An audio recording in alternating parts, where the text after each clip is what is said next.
Okay, guys, what's good? Good day, good morning, good afternoon, good evening. Depends on the time you're watching this video.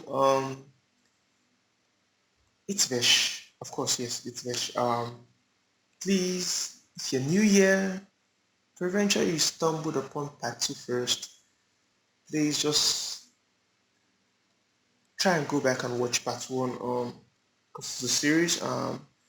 Guess if you've watched part one, you should have a good understanding of what we're doing. So you won't have any problem following us in part two.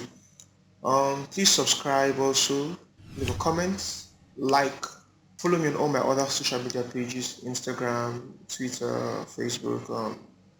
Send me a mail if you need to send me a mail and all.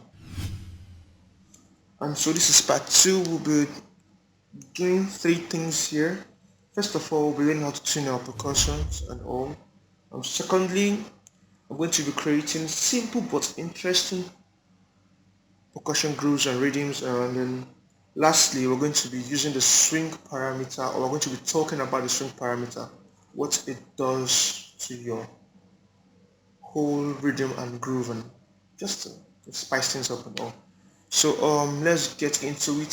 So first of all, I'll just load one or two sounds, then we'll try and tune them into key, because this is very helpful just to avoid playing a percussion that's totally out of key of what of your whole beat is just, you understand. So sometimes you get good percussions that they actually include the key of the sample. Like this one, it says the key is E, but we can also confirm that. And how do you do that? You just come to this waveform here, you right click, you go to edit in audio editor rather, or you can press the shortcut Control E. Then once you're here, you click this marker like button. Then you look down and select detect pitch regions. You can see it's actually correct. This sample was played in the key of E. So what of samples that you don't even know, or they didn't even indicate what key it was played on? For example, this one, if I'm not mistaken, I'm not sure this A signifies the key, but we can confirm that. Right click, edit in audio editor, click this marker like button, detect pitch regions. Voila. So we now know that this sample is in D sharp. All you need to do is to come back to the sample, here's the channel settings, select the range tool. Now your piano here, you look for D sharp, which is this, that's the second, that's two black keys, the second one, not the three black keys, not a group of three black keys, a group of two black keys, the second one, that's a D sharp. Then in order to key this sample to that key, you right click on this. I say that the root is now, it says that the root note is D5. So whenever you hit C on your keyboard, be it your typing keyboard or your MIDI keyboard, once you hit the note C, it plays C.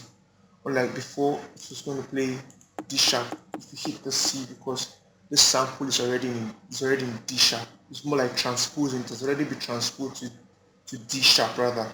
So once you hit the C, you're playing D sharp instead of playing the actual C. So now you're playing the actual C, and whatever key your beat is on, it's now easy for you to play it in that key, be it in the key of C, F, um, or B rather. So let's do one more example. There's one. Okay, this sound. If you watch the part one, you already know this sound. Then right click, edit in audio editor, marker like symbol, detect pitch regions. We now know it's on G. So come here, click the wrench icon, then we right click on G. Now the root note is G. So once you're playing on the C scale, you're playing on the C scale, you're playing the key of C. You can see. So moving on, mind you, this project files will be linked in every description of each episode. For episode 1, try to check down there, you see the link to download that project file. And for this episode 2, I'll also link the episode 1 and also this episode the project file you can also download just to look into what I was doing. And also you should have access to these various sounds I've loaded. They're not my sounds. I don't claim any right on any of the sounds. There are a couple of sounds I have, and I'm just using it to show you guys what I'm doing. Secondly, we're going to be creating a simple but interesting percussion groove and rhythm. Okay, do I have any drum loop to use? Okay, let's just start from scratch. Let's start from scratch. Now I'm going to be using these sounds, but first of all, let's add more sounds. So I'm coming to my recent folder, just select, okay, select this. Let's go Afro. Let's come down all the way to 97. Then we'll use this also. Then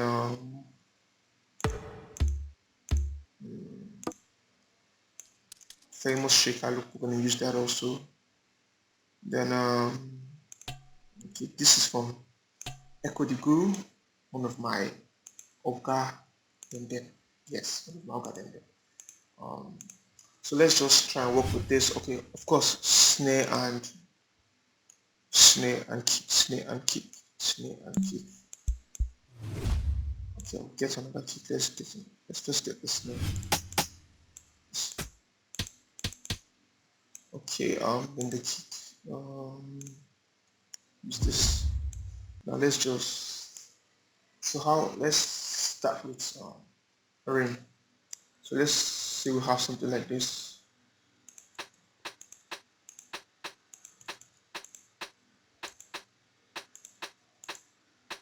Now the shakers, I always have to adjust the shaker just because I don't want to load the waveform on the playlist and all, so I have to do it this way. And we have that, take this up. Now we have display.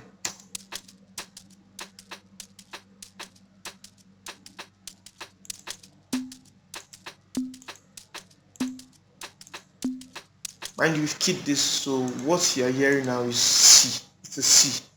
Now we can also key this one, normalize this, take out some out. Control E, that's shortcut for this. Control E, come over here, click this, then we do, click this, then the third pitch regions, we see is on the E. So what we can do is to come here, let's click on this. Now I would agree if someone tells you or you hear that it's not every percussion you need to set to key. Yes, it's possible. For example, this rim now, it's only just ticking the sound. It really doesn't give it any significant tonal difference, and also I'll still want to take this higher, definitely. I'll still want to take this higher. Let's see. I'm okay with that now. But there are some sounds that are just too tonal in nature. You have to just key it. You just have to put it in the right key to avoid you doing something ugly. So let's go on.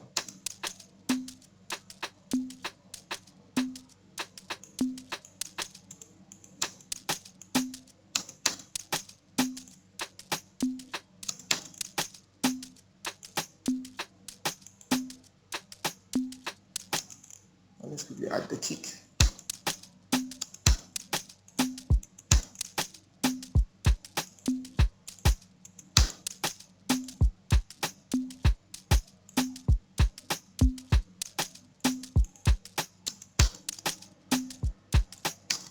Let's do something here.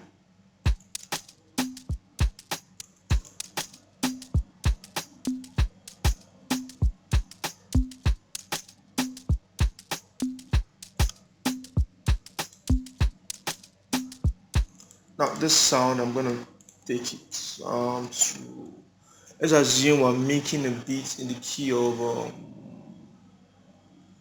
let's say G sharp. Let's see what it sounds like.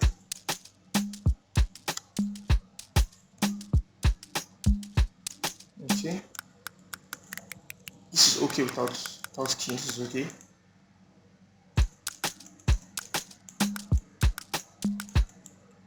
Should do something like this. Copy and paste this. Nice. Copy and paste.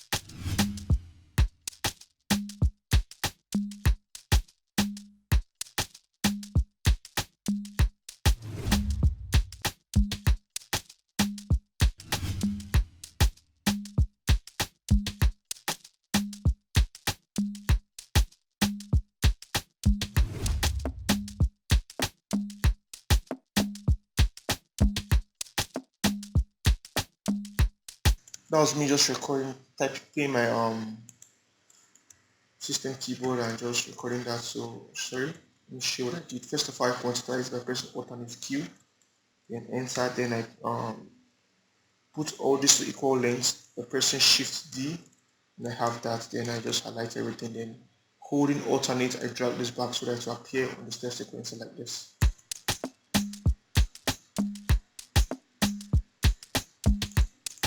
Now this definitely will have to key it as a tonal character to it, so just tune this. I click edit in audio editor here, there, here, and this, then we know the key of it just like it says here. Set this to E, then we are playing in the key of G sharp. So what I want to do is any note I'm going to be hitting, I will make sure it's in that scale. Now, in case you don't know what scale you are on, which this is not the tutorial for that, I just want to show you this just to make sure I'm on the right. I'm on G sharp major. So anything I'm playing should either fall on G sharp, A sharp, C, C sharp, D sharp, F, or G. So I'm gonna do something like this.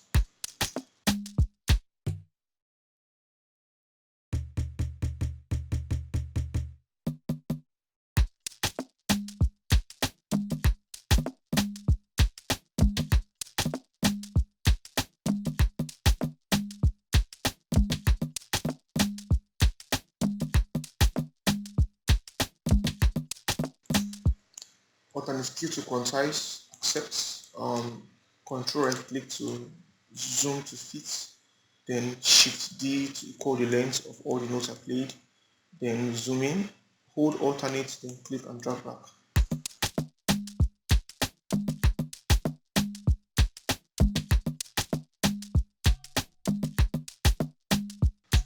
Let's key this, Control E, click this, select noise on D sharp. Now, there's some cases whereby you have various keys and all. And what you need to do is to look for the what word do I use now? There's a portion of that sound that really accents and really overshadows the rest of the whole part of the sound and all. Now, looking at this sound, we know that the majority or what you really hear is from here to here. So it's safe to ignore this rest values given to us that says C sharp and D. I would safe to just select this D3 as the key of the sample. So we could come back here and select this to D, I guess. D, yep. Now it's gonna be definitely in key and all. So what we have to do, what we can do is to come here and go ahead and D, cut itself, and come into the piano roll and just take it to, let's say G. Let's see what G sharp. Let's see what it sounds like. Yeah, it's fine.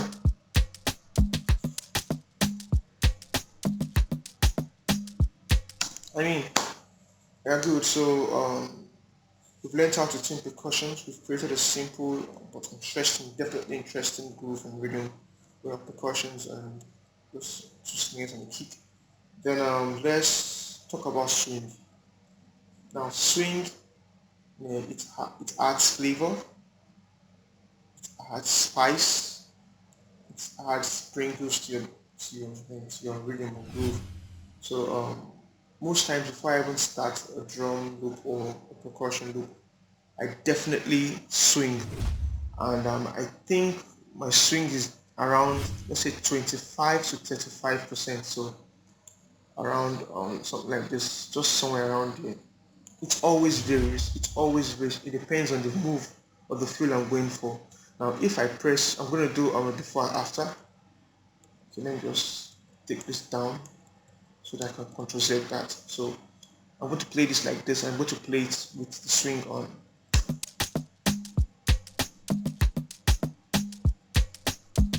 Now, if you're not into this, you see your node is just on the grid, on the grid, on the grid. But if I swing this, that's how it flows. It's like it's a connection between one sound to the other sound to the next one and all.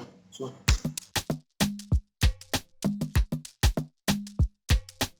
definitely different from this.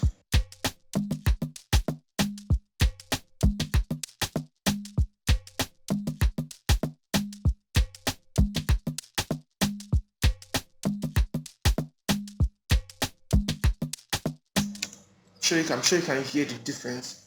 There's another way to swing individual sounds. How I do it is by coming to this, click this wrench icon, like then I use this shift knob.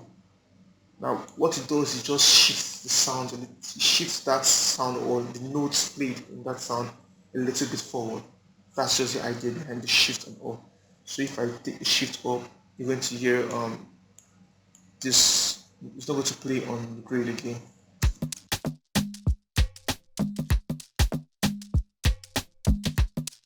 Let me make it more prominent.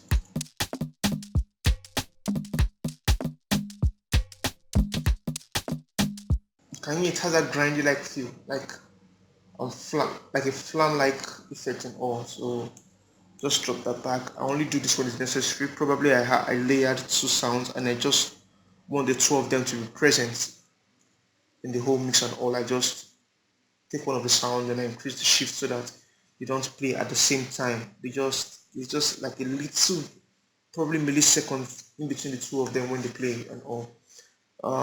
So that's that about the shift parameter, just to spice things up. You can do this before or after you've made your drum loop or percussion loop and all. So yeah, this will be in the project file definitely, just like this. You're going to have it. So I think we're going to wrap it up for part 2. I hope you guys are learning and all. Then for part 3, we're going to be talking about how to create even more complex percussion loops from this simple one. We're going to be using this exact one to create something crazy. No, seriously. Then I'm going to be showing you guys lastly how I mix my percussions, how I balance them and panning and all. Yeah. So thanks for watching. Thanks for sticking around. I remain your humble boy, VeshBeats. Then please don't forget to subscribe, leave a comment, probably suggestions and all. Please no hating, please. I love everybody. Um, Thanks for watching. See you guys in the part 3. Peace.